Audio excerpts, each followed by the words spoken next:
So with that, I have arranged in a systematical order. So from one place to another place, the fluid can transfer and serve the purpose, whatever it might be, right?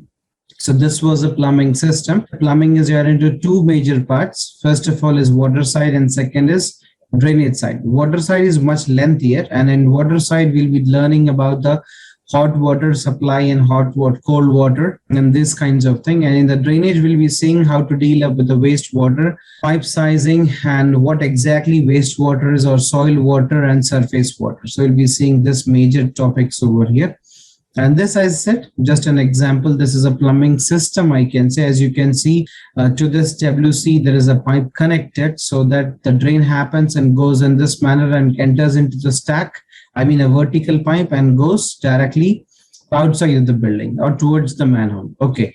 And likewise, you can see there is one connection of the water supply, this copper pipe, to this laboratory, and there is one more copper pipe, the same pipe, I can say, supported or installed the right beside the WC for the hose for WC. Okay, so this is water supply and there is drainage side. So this is a combination, you can say. This is a system, how I can say, because there are a number of things over here, like we do have some fittings, accessories and all this, and systematical arrangement is done so that the water drains out here and goes where it wants, and from the water where it's coming and it's being served to the respective fixtures. Like you can see here, he is collecting, the skid is collecting the water here.